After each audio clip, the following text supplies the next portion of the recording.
आपने गीता प्रेस के बारे में कभी विचार किया है? कभी सोचा है कि क्या है गीता प्रेस?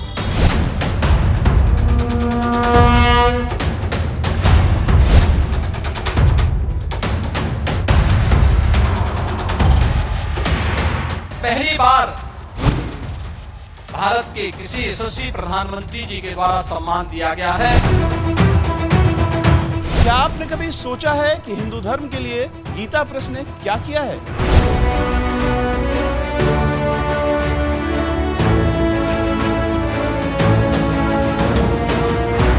गीता प्रेस एक तरह से एक भारत श्रेष्ठ भारत की भावना को प्रतिनिधित्व देती है।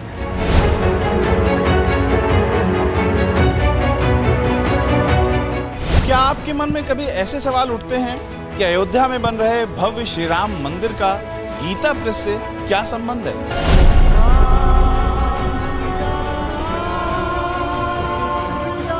कभी आपने जानने की कोशिश की कि गीता प्रेस ने घर घर 2 रुपए की हनुमान चालीसा कैसे पहुंचाई? गीता प्रेस इन 100 वर्षों में अनेक उतार चढ़ाव को देखते हुए आज लगभग 100 करोड़ प्रकाशन करने की ओर अग्रसर है।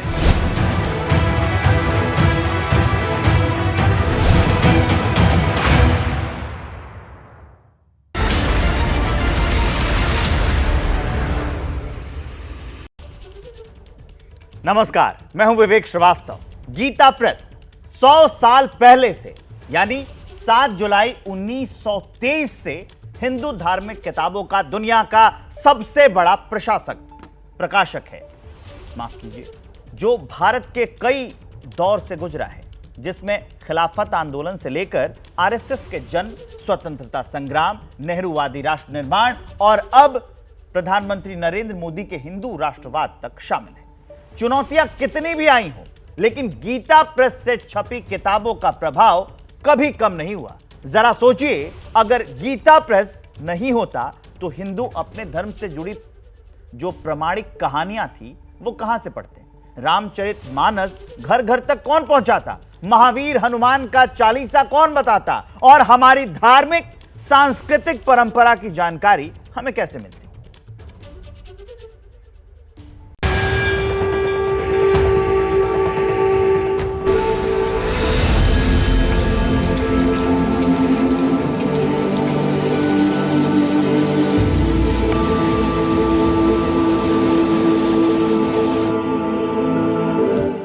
गीता प्रेस, गोरखपुर।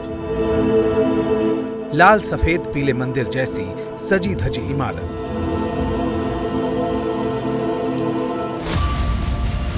हिंदुस्तान के 100 साल के यात्रा की गवाह अपनी गौरवपूर्ण प्रतिष्ठा के साथ गीता प्रेस ने 7 जुलाई को एक बड़ा दिन देखा है।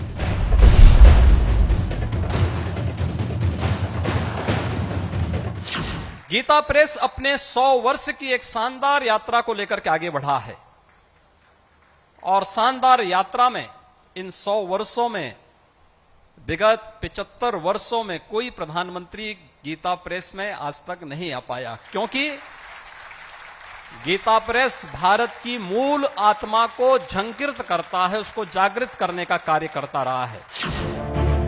गीता प्रेस के दफ्तर में पहली बार प्रधानमंत्री के जाने से वहां के लोगों में खुशी का माहौल था। इस मौके पर बड़ी संख्या में लोग न सिर्फ गीता प्रेस को देखने आए, बल्कि प्रधानमंत्री नरेंद्र मोदी के संदेश को सुनने के लिए मौजूद थे। ये गोरखपुर के लिए और गीता प्रेस संस्थान के लिए बहुत बड़ा सम्मान है। तो ये हम लोग के लिए एक ऐतिहासिक है और आज उसमें पहुंच के हम लोग अपने आप को बहुत गौरवान्वित महसूस कर रहे हैं। गीता प्रेस के शताब्दी समारोह में उत्तर प्रदेश के मुख्यमंत्री योगी आदित्यनाथ ने प्रधानमंत्री मोदी की तारीफ की। उन्होंने इस मौके को ऐतिहासिक बताया। यह न केवल गीता प्रेस का बल्कि भारत की उस हर धरोहर का सम्मान है जो हमारी पहचान है और जो भारत को एक नई पहचान के साथ आगे बढ़ाने का कार्य करता है। प्रधानमंत्री मोदी ने यूपी के मुख्यमंत्री योगी आदित्यनाथ के साथ गीता प्रेस का जायजा लिया। वे यहां काफी देर तक घूमते रहे। पीएम मोदी ने धार्मिक किताबों के प्रकाशन की पूरी व्यवस्था देखी। हिंदुस्तान की विरासत को संजोकर नई पीढ़ी तक पहुंचाने के एक एक प्रयास को समझा और गीता प्रेस की तुलना मंदिर से की। जब संतों का आशीर्वाद फलीभूत होता है तब इस तरह के सुखद अवसर का लाभ मिलता है। साथियों, गीता प्रेस विश्व का ऐसा इकलौता प्रिंटिंग प्रेस है जो सिर्फ एक संस्था नहीं है बल्कि एक जीवंत आस्था है। गीता प्रेस का कार्यालय करोड़ों करोड़ लोगों के लिए किसी भी मंदिर से जरा भी कम नहीं है। पीएम मोदी ने नेपाली भाषा में अनुवादित शिव पुराण और शिव महापुराण का विमोचन भी किया। उन्होंने कहा कि गीता प्रेस इकलौता प्रिंटिंग प्रेस है जो सिर्फ एक संस्था नहीं है बल्कि एक जीवंत आस्था है। स्मृति चिन्ह प्रदान करते हुए 1923 में गीता प्रेस के रूप में यहां जो आध्यात्मिक ज्योति प्रज्वलित हुई, आज उसका प्रकाश पूरी मानवता का मार्गदर्शन कर रहा है। हमारा सौभाग्य है कि हम सभी इस मानवीय मिशन की शताब्दी के साक्षी बन रहे हैं। लेकिन ऐसा सौभाग्य कैसे मिला? क्या 100 साल की यात्रा आसान थी? आखिर मुस्लिम बहुल इलाके साहबगंज के बीच स्थित गीता प्रेस ने किन चुनौतियों के बीच ये सफर पूरा किया?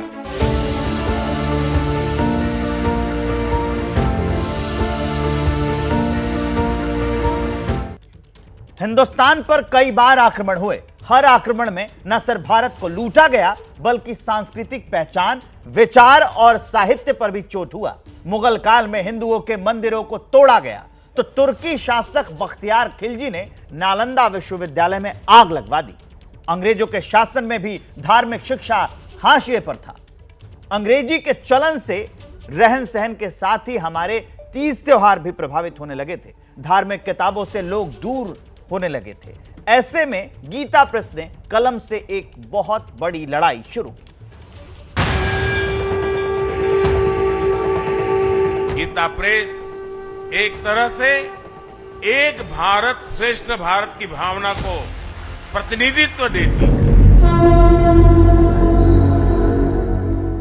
इस ऐतिहासिक अवसर पर ही हमारी सरकार ने गीता प्रेस को गांधी शांति पुरस्कार भी दिया है। जश्न में अक्सर लोग दुख भूल जाते हैं, खुशियां गम के बादल को दूर कर देती हैं। उत्साह अक्सर मन पर लगे चोट पर मरहम लगा देता है। इस वक्त पूरा देश गीता प्रेस की उपलब्धियों का बखान कर रहा है, शताब्दी वर्ष पर कहानियां सुना रहा है। लेकिन कुछ दिन पहले ही गीता प्रेस के दामन पर दाग लगाने की कोशिश भी हुई थी। गोरखपुर के गीता प्रेस की पहचान देश विदेश में धर्म के ज्ञान का दीप जलाने वाली संस्था के तौर पर है। लेकिन कांग्रेस के मीडिया प्रभारी ने गोडसे से गीता प्रेस की तुलना करके एक नए विवाद को जन्म दे दिया। गीता प्रेस को 2021 का गांधी शांति पुरस्कार देने के बाद ये सवाल उठाए गए और कांग्रेस के सुर में फिर आरजेडी भी सुर मिलाती दिखी। आप गीता प्रेस गोरखपुर को कोई और पुरस्कार दे देते, आप 1 के बदले 100 करोड़ दे देते। आपके पास बहुत तरीके हैं देने के, बहुत सारे मित्र लोग हैं आपके। आजाद हिंदुस्तान में गीता प्रेस का जब विरोध हो सकता है, गीता प्रेस से छपी रामचरितमानस की किताबें जलाई जा सकती हैं, सड़क से सदन तक सवाल उठाए जा सकते हैं, तो जरा सोचिए आजादी से पहले अंग्रेजी हुकूमत और मुगल काल में क्या होता होगा। जिस गांधी के नाम पर कांग्रेस और विपक्ष के नेता गीता प्रेस पर उंगलियां उठा रहे हैं, उसी बापू ने गीता प्रेस की कल्याण पत्रिका के जरिए अपना संदेश लोगों तक पहुंचाया था। यही नहीं, आज भी गीता प्रेस महात्मा गांधी के संदेशों का पालन करता है। गांधी जी का गीता प्रेस से भावनात्मक जुड़ाव था। एक समय में गांधी जी कल्याण पत्रिका के माध्यम से गीता प्रेस के लिए लिखा करते थे और मुझे बताया गया कि गांधी जी ने ही सुझाव दिया था कि कल्याण पत्रिका में विज्ञापन न छापे जाए। कल्याण पत्रिका आज भी गांधी जी के उस सुझाव का 100% अनुसरण कर रही है।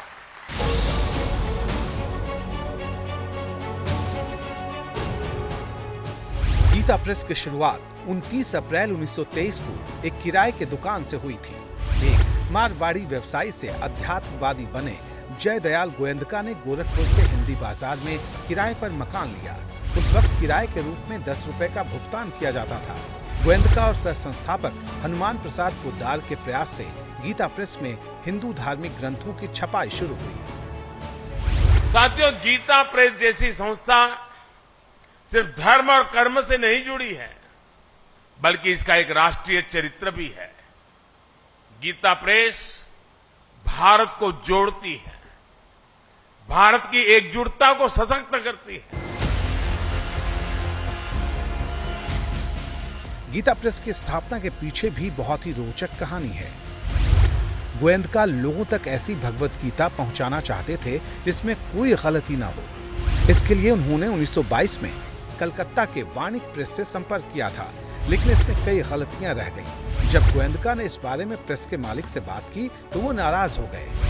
उसने गोयंदका से खुद अपनी प्रेस लगाने को कह दिया। उसी वक्त गोरखपुर के घनश्याम दास जालान ने इसके लिए मदद का हाथ बढ़ाया। इस तरह गोरखपुर में गीता प्रेस की स्थापना हुई। छपाई मशीन अमेरिका के बोस्टन से तब मंगाई गई थी। 1926 में इसे नई जगह शिफ्ट किया गया, जहां ये आज तक है। उस समय जमीन को 10,000 रुपए में खरीदा गया था। आज ये प्रेस 1,45,000 स्क्वायर फीट के कैंपस में फैला हुआ है। और गीता का 10वां अध्याय बताता है कि ईश्वर कितनी ही विभूतियों के रूप में सामने आ सकता है। कभी कोई संत आकर समाज को नई दिशा दिखाते हैं, तो कभी गीता प्रेस जैसी संस्थाएं मानवीय मूल्यों और आदर्शों को पुनर्जीवित करने के लिए जन्म लेती है। कई चुनौतियों को पार करते हुए कम संसाधनों के बीच गीता प्रेस ने हिंदू धर्म ग्रंथों को सहेजा। रामायण, हनुमान चालीसा और शिव चालीसा जैसी पॉकेट साइज किताबें अविश्वसनीय रूप से कम कीमतों पर, 2 रुपए से भी कम कीमत पर और 15 अलग अलग भाषाओं में से प्रकाशित करके गीता प्रेस ने घर घर पहुंचाकर दिखाया। गीता प्रेस में इतनी छोटी पुस्तकें भी मिलती हैं। हनुमान चालीसा आप देख सकते हैं, इतना छोटा हनुमान चालीसा है, और श्रीमद् भगवत गीता है, और इस तरीके से श्रीमद् भगवत गीता के अलग अलग रूप हैं। क्या नाम है और कितने दिन से आप यहाँ हैं? पराग दत्त दुबे हमारा नाम है। हम 2003 से यहाँ काम कर रहे हैं। सर, आप कब से यहाँ काम कर रहे हैं, क्या नाम? सर, हम रामूरा सिंह हमारा नाम है। हम 1990 से काम कर रहे हैं। तो गीता प्रेस की इस लाइब्रेरी में जो यहाँ के कर्मचारी हैं, उनका जो हर्ष है वो उनके चेहरे पर बयां हो रहा है, वाणी में बयां हो रहा है। अपनी स्थापना के बाद से गीता प्रेस ने करीब 1 अरब पुस्तकों का प्रकाशन किया है और इसे बेचा है। इसका मकसद धार्मिक संदेशों को हर हिंदू तक पहुंचाना है। गीता प्रेस इन 100 वर्षों में अनेक उतार चढ़ाव को देखते हुए आज लगभग 100 करोड़ प्रकाशन करने की ओर अग्रसर है। भारत की विशुद्ध सनातन धर्म से जुड़ी हुई भारत की प्रत्येक भाषा का प्रकाशन आज भारत के लगभग हर घर में मौजूद है।